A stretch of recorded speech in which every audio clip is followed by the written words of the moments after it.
आज तो मुझे नदी किनारे कोई भी दिखाई नहीं दे रहा है। ऊपर से सर्दी से मानो ऐसा लग रहा है कि शरीर के अंदर बर्फ जमना शुरू हो गई है। जब से ये सर्दी का मौसम शुरू हुआ है, तब से हमारा धंधा ही चौपट हो गया है। अब कोई भी नाव की सैर के लिए आता ही नहीं है। अरे ऐसे ठंड के मौसम में कौन ही अपने घर से बाहर निकलना चाहेगा। सब लोग आराम से अपने अपने घरों में कंबल और हीटर के सामने बैठकर सर्दी के मजे ले रहे हैं। और यहाँ हम गरीब 2 वक्त की रोटी खाने के लिए ऐसे सर्द भरे मौसम में मेहनत करते हैं, ताकि हमारे परिवार को भूखा न रहना पड़े। अगर ऐसे ही चलता रहा तो हम लोगों का गुजारा कैसे होगा। कल भी नाव की सैर के लिए कोई नहीं आया और आज भी पूरा दिन ऐसे ही गुजर गया। ऊपर से नाव के मालिक को भी नाव का किराया देना है। पांचों भाई नदी किनारे अपनी अपनी किराए की नाव पर बैठकर आपस में बात कर रहे होते हैं। चारों तरफ सर्दी का मौसम छाया होता है और सर्द हवाएं चल रही होती हैं, जिसके चल लगता है बहू, सीने पर जाड़ा लग गया है। एक काम करिए, आप ये मेरी शॉल ओढ़ लीजिए, मैं आपके लिए गर्मा गर्म चाय बनाकर लाती हूँ। अगर मैं तेरी शॉल ओढ़ लूंगी तो तू क्या ओढ़ेगी। वैसे भी तुम पांचों के पास इस स्टॉल के अलावा इस ठंड में ओढ़ने को है ही क्या। ऐसे मौसम में मन करता है कि हीटर के सामने कंबल ओढ़ कर बैठ जाओ, लेकिन यहाँ हम गरीबों की किस्मत में तो 2 वक्त का खाना भी ढंग से नसीब नहीं है, तो ये हीटर और कंबल कहाँ से होगा। माँ जी, आप ज्यादा फिक्र मत करिए, देखना एक दिन सब कुछ ठीक हो जाएगा।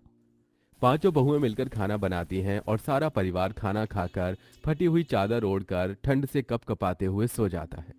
पांचों बहुएं रोज की तरह नदी किनारे अपनी किराए की नाव को लेकर निकल जाते हैं। वहीं पांचों बहुएं भी जंगल की तरफ निकल जाती हैं और लकड़ियां काटकर बाजार में बेचने लगती हैं।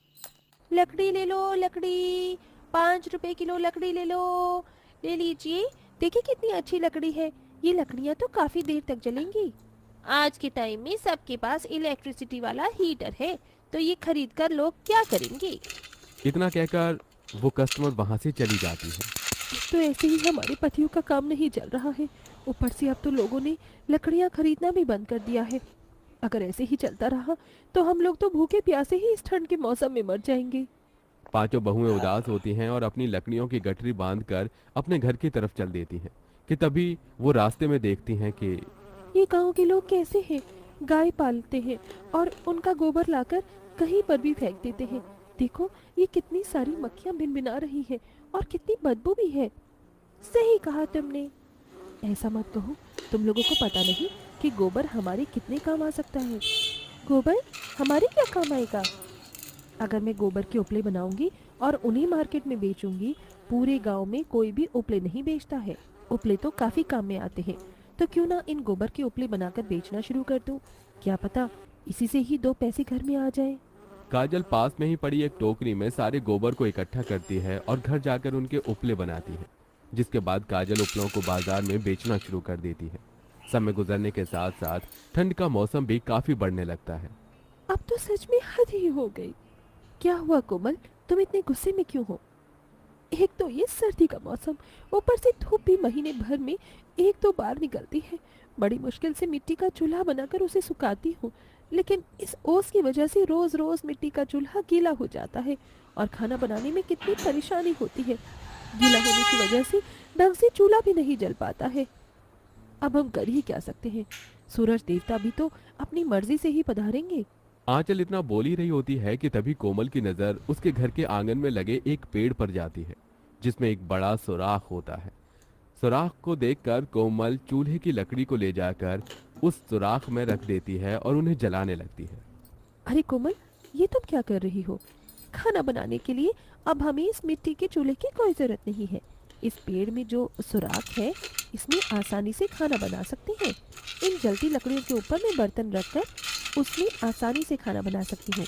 अब उसकी वजह से ना ही तो चूल्हा गीला होगा और ना ही हम लोगों को भूखा रहना पड़ेगा। कोमल के जुगाड़ को देखकर उसके परिवार वाले काफी ज्यादा खुश होते हैं, लेकिन गरीब की जिंदगी में जितनी खुशियां होती हैं उससे कहीं ज्यादा गम होते हैं।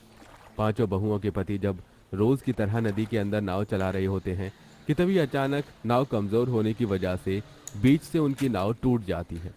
पानी भरने की वजह से वो सब लोग पानी में डूबने लगते हैं। जैसे तैसे करके वो लोग बाहर आते हैं, लेकिन कड़ाके की सर्दी में ठंडे पानी में सबकी हालत खराब हो जाती है।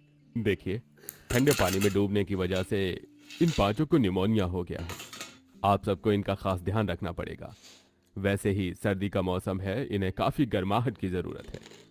पांचों पति घर आ जाते हैं और पूरा दिन ठंड से कपकपाते रहते हैं। ये तो हमें कैसे दिन दिखा रहा है भगवान।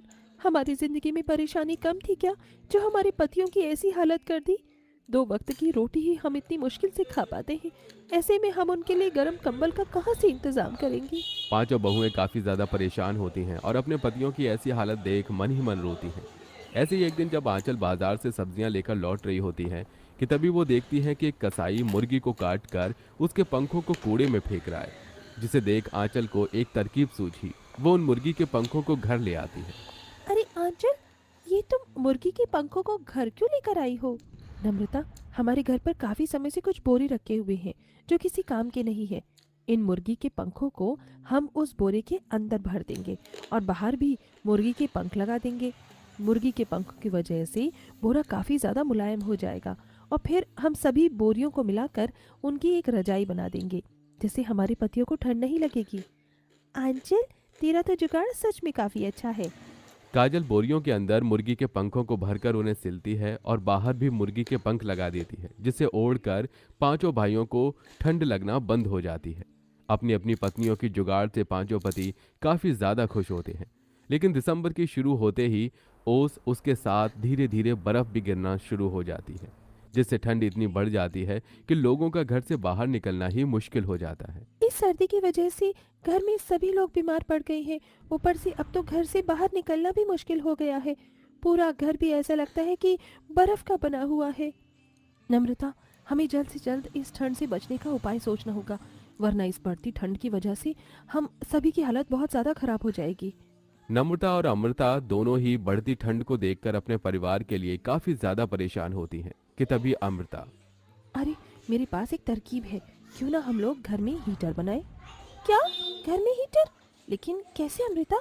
हीटर कैसे बनता है, इसके बारे में तो हमें बिल्कुल भी नहीं पता, और न ही हमारे पास हीटर बनाने के लिए कोई सामान है। हीटर बनाने के लिए किसी सामान की कोई ज़रूरत नहीं है। हम लोग देसी तरीके से हीटर बनाएंगे।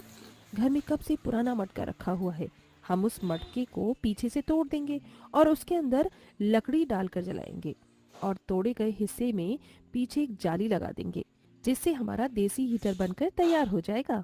अमृता की बात सुनकर नम्रता अमृता के साथ मिलकर देसी मटका हीटर बनाना शुरू कर देती है और कुछ घंटे की मेहनत से उनका देसी मटका हीटर बनकर तैयार हो जाता है, जिससे कुछ ही देर में पूरे घर में गर्माहट हो जाती है और सबको ठंड लगना काफी हद तक कम हो जाती है।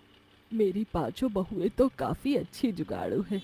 तुम पांचों के जुगाड़ से हमें हमेशा फायदा ही हुआ है।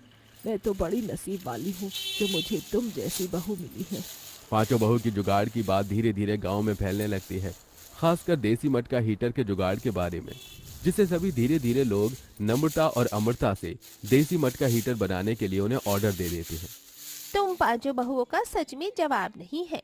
एक है जो पेड़ के अंदर खाना बनाती है, दूसरी गोबर के उपले बनाकर गांव में बेचती है, जिसकी जरूरत हम सभी को पड़ती है, और तीसरे ने तो बेकार मुर्गी के पंखों से रजाई ही बना दी, जिसके बारे में हम सपने में भी नहीं सोच सकते हैं।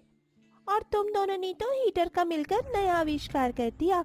तुम्हारे देसी मटका हीटर की वजह से हम लोग इस सर्दी के मौसम में बिना पैसे बर्बाद किए आराम से अपने घरों में रह सकते हैं और गर्माहट का मजा ले सकते हैं, वरना उन इलेक्ट्रिसिटी हीटर की वजह से इतना ज्यादा बिल आता था, और तो और कितनी जल्दी खराब भी हो जाते हैं। धीरे धीरे पांचों बहुएं अपनी मेहनत से एक दुकान खोल लेती हैं, जिसमें वो मुर्गी के पंखों की रजाई और साथ ही साथ देसी मटका हीटर बनाकर सस्ते दामों पर लोगों को बेचते हैं, जिससे गरीब से गरीब परिवार